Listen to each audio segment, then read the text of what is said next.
Varčna raba pitne vode je zagotovo ena od pomembnih vsebin tega poletja. Saj vsi razmišljamo, ali bomo preživeli z to količino vode, ki jo je zdaj na razpolago. Zato smo v studiu povabili dva gosta, ki največ vesta o vodovodu na Dolenjskem, bolj v ožjem smislu, seveda mislim. Z nami je gospod direktor Rafko Križman, direktor Komunale Novo mesto, lepo pozdravljeni. Pozdravljeni tudi vi. In pa gospod Iztok Zorko, vodja področja vodooskrbe v Komunali Novo mesto, tudi vam lep pozdrav. Lepo pozdravljeni. Gospod direktor, za začetek bi nam opisali, kakšna je infrastruktura vodovoda, ki ga seveda nadzira Komunala Novo mesto. Komunala Novo mesto upravlja s približno 900 km vodovodov. V glavnem so to vodovodi, ki so že starejšega datuma, s tem, da se občine, ki jih pokriva Komunala Novo mesto, teh je 8, prizadevajo, da dodajo nove vodovode. Vendar moram povedati, da novi vodovodi pri vodnih izgubah ne kažejo nobenih rezultatov. Zaradi tega moram reči, da je treba skrbeti za stare vodovode, ker samo ti vodovodi in taki, kakršni so, nam bodo omogočili izrabo tiste vode, ki jo načrpamo, in da jo pripeljemo do uporabnikov, naj si bodo to gospodinjstva ali pa gospodarstvo.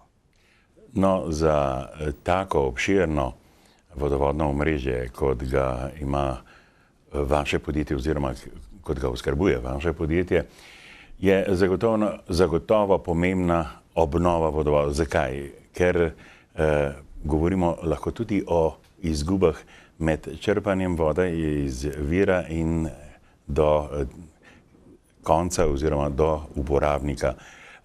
Kako ste zadovoljni z vzdrževanjem in pa z menjavo starih cevovodov z novimi?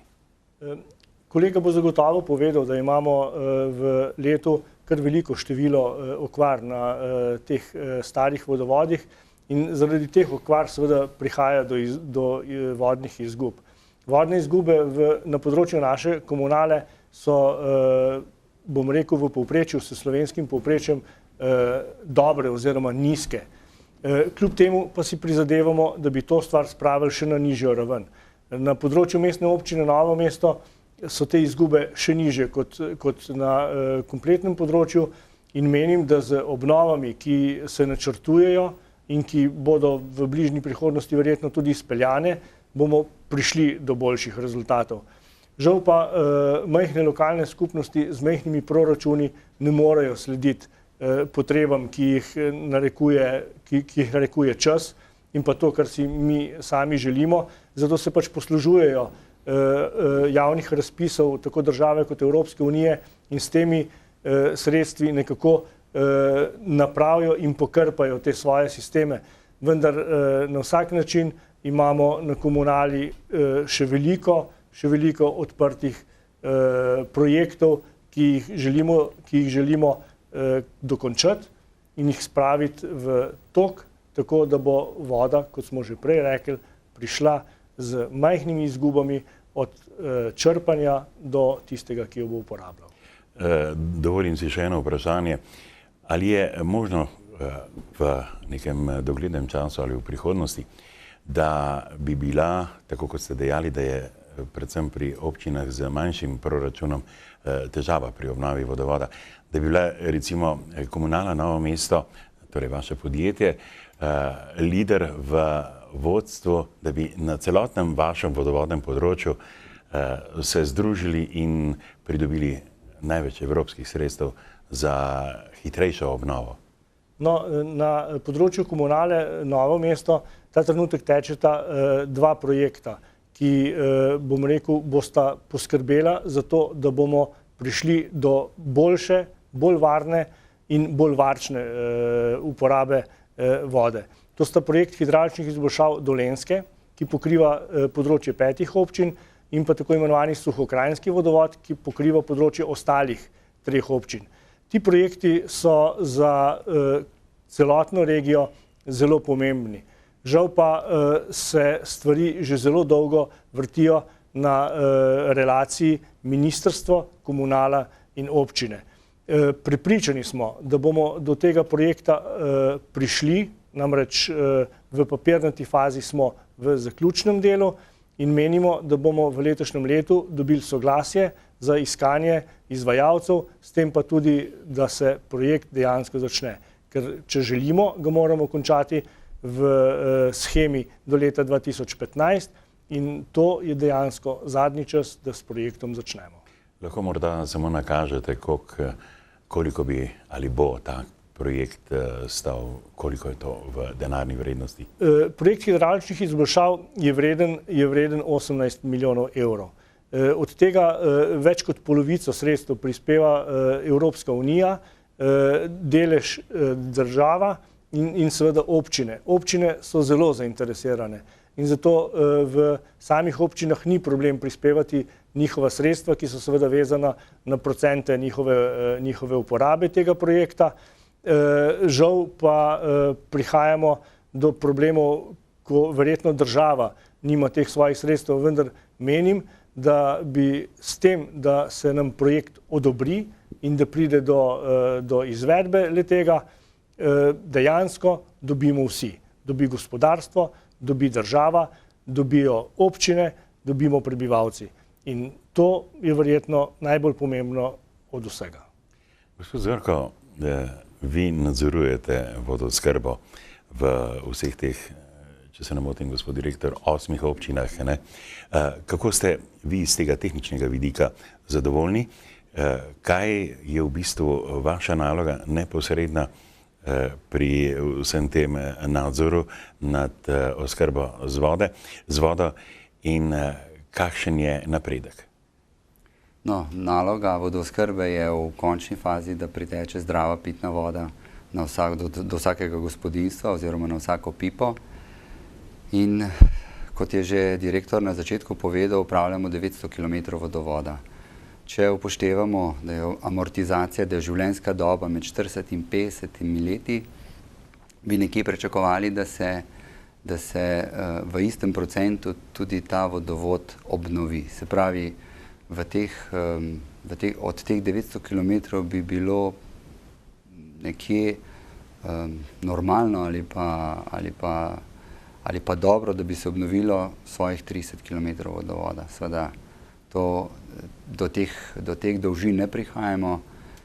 V zadnjih letih smo veliko naredili na obnovah teh najbolj dotrajanih odsekov.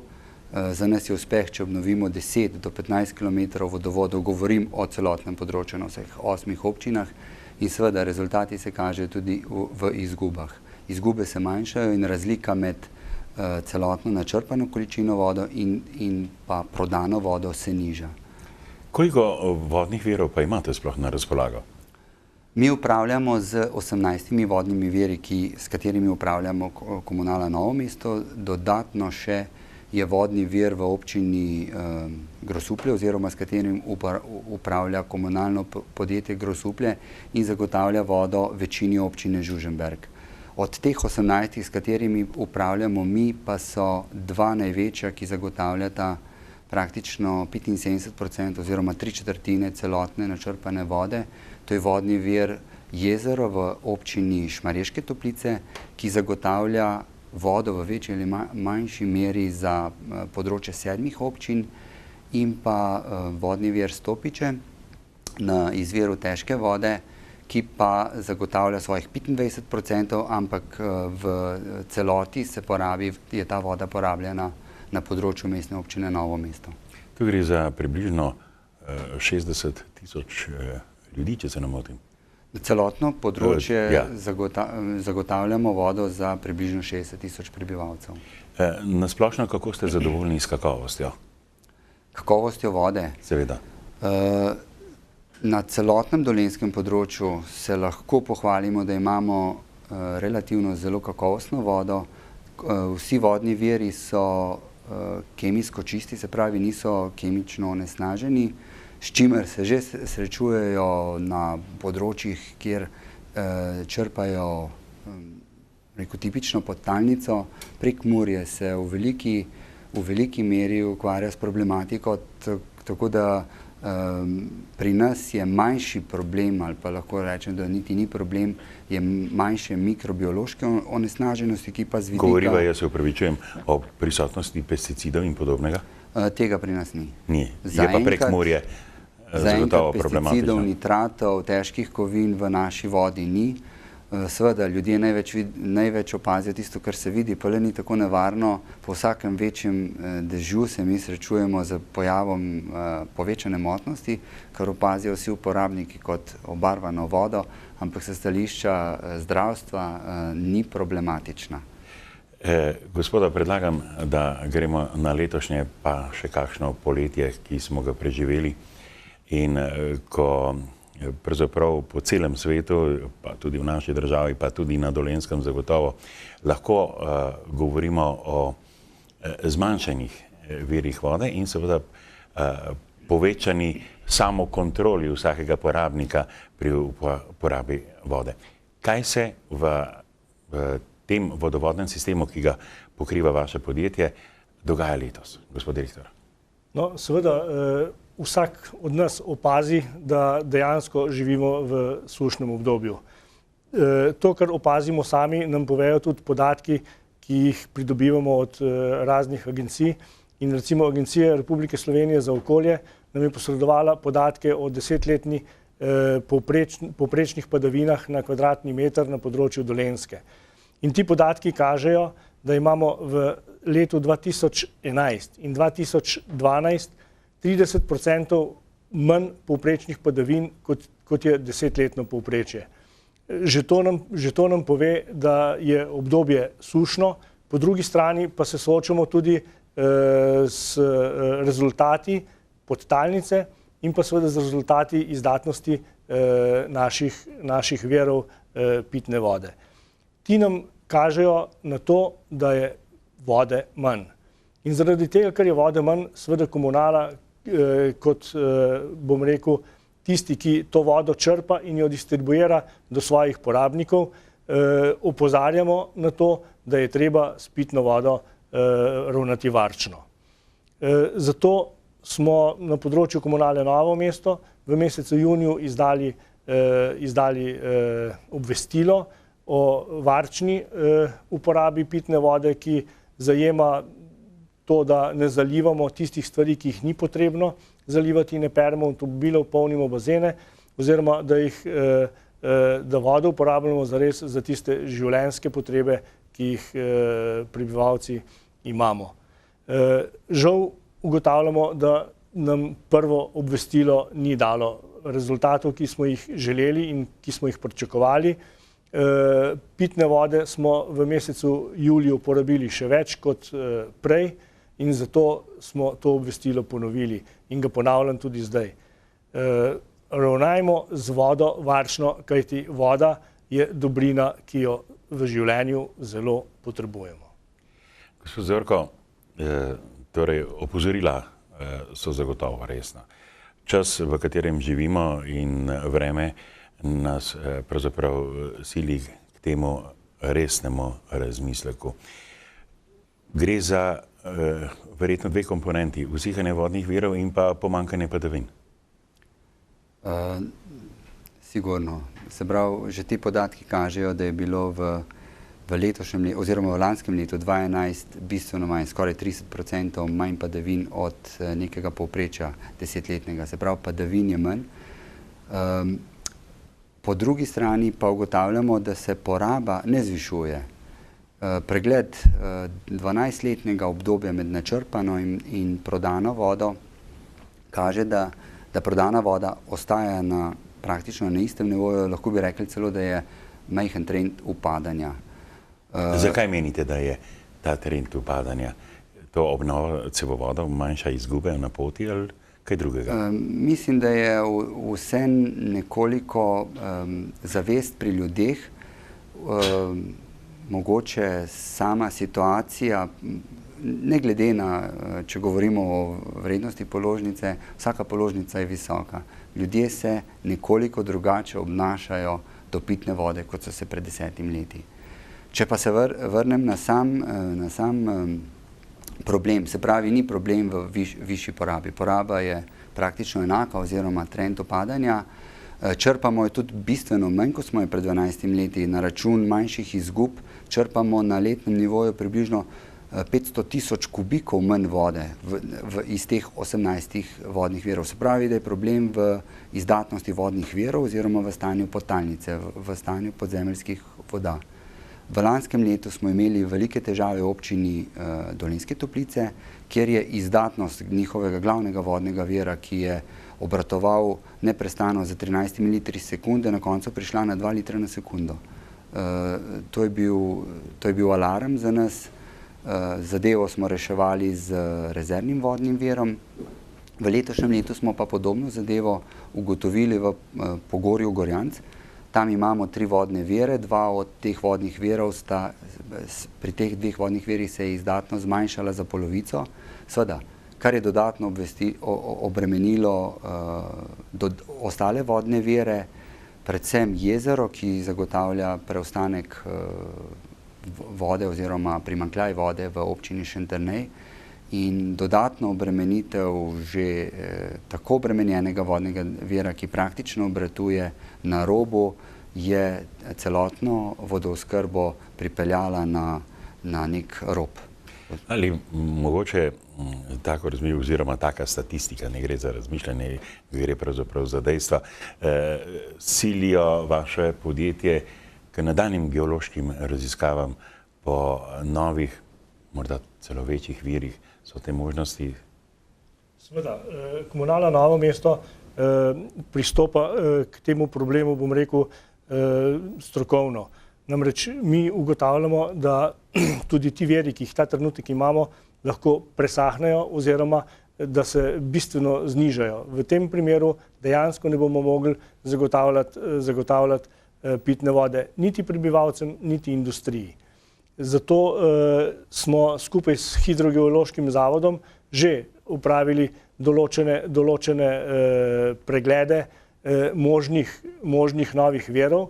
Moram reči, da imamo možne nove vire tudi zabeležene in jih bomo seveda vključili v naše omrežje takoj, ko bo to mogoče. Seveda to je proces, ki bo trajal nekaj let, vendar moram reči, da imamo pripravljene pozicije, kjer bi lahko ti novi vodni viri bili. Eden večji je v občini Novo mesto, drugi v občini Žužemberk, in upamo, da nam bodo dokončni rezultati hidrogeoloških raziskav dali podatke, ki jih nekako od njih pričakujemo. To bomo seveda obdelali tudi v naši strategiji vodooskrbe za področje Komunale Novo mesto, ki jo bomo dokončno izdelali letos, in ta strategija bo sprejeta na vseh občinskih organih in mislim, da bomo lahko zagotavljali nemoteno uporabo vode prebivalcem in industriji tudi v prihodnje. No, lepo je slišati, da prihodnost vašega vodovoda le ni tako črna in da se borite za nove vire. Vemo, da voda iz vira pa do potrošnika ne priteče kar naravnost, ne? Ampak da so tu še tako imenovani vodohrani, ne? Rezervoarji smo jim rekli včasih. Kako pa je z njimi?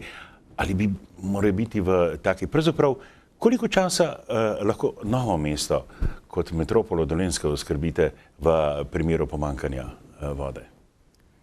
No, vodohrani so zelo pomembni pri sami vodooskrbi in zagotavljajo neko varnost. Novo mesto ima po vseh normativih absolutno premajhne zaloge pitne vode v vodohranih. V primerjavi videl sem podobne vodovode v Švici, dobro, to je nekoliko višji standard vodooskrbe, ampak tam ima mesto s 15 tisoč prebivalci vodohran z kapaciteto 10 tisoč kubičnih metrov. Primerjalno z nami? To zagotavlja oskrbo praktično za 3 dni. Pri nas je teh vodohranskih kapacitet vsega skupaj okrog 2000 kubičnih metrov, ampak za mesto, kakršno je Novo mesto, s 23 000 prebivalci in še z okolico, ki jo oskrbuje, praktično te vodohranske kapacitete zagotavljajo oskrbo samo za 1 uro. In ali razmišljate morda o povečanju kapacitete vodohranov za, recimo, za Novo mesto? Ne samo zaradi prebivalstva, ne smemo pozabiti tudi industrije, ki je velik porabnik vode. Del teh stvari imamo vpetih v projekt hidravlične izboljšave dolenjskega vodovoda, vendar le del. Tako da imamo v strategiji pripravljene tudi dodatne rešitve, prijave na druge razpise, pri katerih naj bi povečali količino oziroma maso teh vodohranov, zato da bi lahko Novo mesto bilo nemoteno oskrbljeno z vodo tudi do enega dneva. Imamo prostore, kjer bi ti vodohrani prišli, gre za više ležeča področja nad samim Novim mestom in na poti med jezerom in Novim mestom. In želimo, da tudi te stvari pridejo v program tako lokalnih skupnosti kot države in evropskih skladov, da te stvari obnovimo oziroma postavimo nove. Rabimo, kot smo rekli, pač vodohran, ki bi imel v sebi tudi 10 000 kubičnih metrov prostornine. To je pa zelo, zelo velik objekt. Zanima me, gledajte, ko pride do prekinitve na cevovodi zaradi okvare Novomeščani, smo jo občutili prav pred kratkim, ko je prišlo do enega takega primera. Ali se lahko zgodi ob pomanjkanju vodnih virov, torej znižanju vodnih virov, da boste primorali cevovoda enostavno zapreti in ne bo vode ali selektivno morda ali kako? No, o tem je bilo v zadnjem času dosti govora, predvsem v problematiki z Slovenskim primorjem. Kot take redukcije praktično niso možne. Dokler je voda za vse, ko jo začne zmanjkovati, jo bo najprej občutili primanjkljaj vode tisti v najvišje ležečih predelih mesta oziroma oskrbovanci v najvišjih naseljih. Zakaj je praktično redukcija nemogoča? Zapiranje nekih cevovodov pomeni izpraznitev. Tudi v primeru, da bi popolnoma napolnili vodohran, polnemo prazen cevovod, povečamo kalnost vode, pride do velikih izgub vode zaradi izpiranja, ker tak cevovod, ki bom rekel, dvigne te usedline, kjer se pojavi motna voda, se izpira. Tako da redukcije na naših vodovodih oziroma na takšnih vodovodih, ki se oskrbujejo iz vodohranov, niso možne. Možna je redukcija v večjih mestih, kjer so oskrbovanci na frekvenčnih črpalkah, kjer se lahko zniža tlak in na ta način privarčuje pri porabi vode na tak sistem, ki ga pa ima Slovenija, kjer se prebivalci oskrbujejo iz vodohranov, pa redukcije ne pozna. Lahko se zapre, ne vem, določeni avtokempi, recimo na Primorskem, kjer na tak način, kjer se dobesedno zapira priključek. Generalne redukcije pa tukaj ni možno izvajati.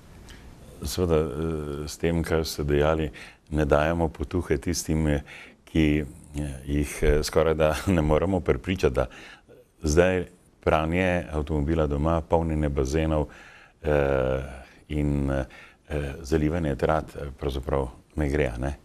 Da je treba se drugače začeti obnašati.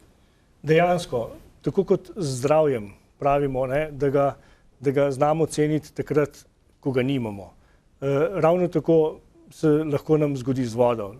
Že prej sem povedal, da je voda najbolj potrebna življenjska dobrina, ki nam je nekako samoumevna v uporabo, takrat, ko nam priteče iz pipe, takrat, kadar pipo odpremo. Če vode nekaj časa ni, seveda nastane preplah in alarm. In ne želimo, da bi do teh preplahov in alarmov prišlo. Vendar opozarjamo vse uporabnike pitne vode. Naj si bo gospodinjstva, še posebej gospodinjstva, glede na to, da večino pitne vode gospodinjstva tudi porabijo, da pač s to vodo ravnamo varčno. Ker samo zavest vseh nas lahko stvari pripelje na zmerno uporabo vode in ta zmerna uporaba vode potem omogoča, da jo vsi tudi imamo. V nasprotnem primeru nam dejansko lahko pride do hudih problemov pri uporabi pitne vode in lahko te pitne vode tudi zmanjka. Tega pa si seveda ne želi nihče. Ali to opozorilo pravzaprav velja tudi za velike porabnike? Prav tako. To opozorilo velja tudi za velike porabnike. Moram povedati tudi to, da so veliki uporabniki, pri nas dva industrijska giganta, kot sta Krka in Revoz, zelo varčno ravnata z vodo in tudi uporabljata nekaj svojih virov, obnovljivih virov. Prav tako so napovedi, da bodo začeli uporabljati tehnološko vodo, ki ostane pri prečiščevanju. Gre za notranji krog oziroma za krog, ki pride na čistilno napravo in se lahko potem nazaj uporablja kot tehnološka voda. Te vode so, bom rekel, zelo dobro predelane in oni so velik del tega opozorila že sprejeli in tudi ukrepali. Tako da nam ostane, bom rekel, tista naša zavest, ravnajmo z vodo varčno, da jo bomo imeli in uporabljali lahko še dolgo. Gospod Zorko, kaj so tisti dnevni najbolj enostavni ukrepi za varčevanje z vodo v gospodinjstvu, v vinogradu? Zdaj, ne smemo pozabiti, da imamo ogromno vikendov, kjer je tudi poraba in morda malce manj nadzorovana kot v samih mestih, v zalivanju rožic in tako dalje. Poglejte, mi smo ugotovili, da je pri sami prodaji vode, da je ne glede na izdajo ukrepa racionalne rabe ta bila prodaja vode, se pravi porabe vode v tem mesecu juliju najvišja do sedaj kar za 10%.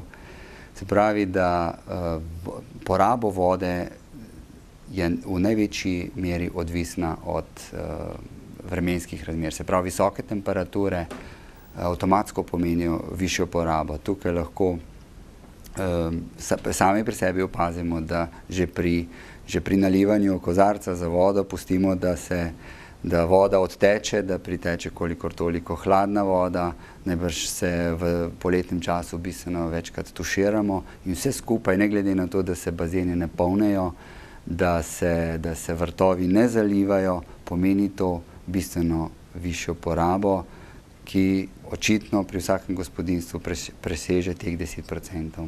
Spoštovana gosta, lepa hvala za vajen obisk v studiu in za te modrosti, ki jih človek mora začeti uporabljati, da bo z virom življenja ravnal tako, kot je prav.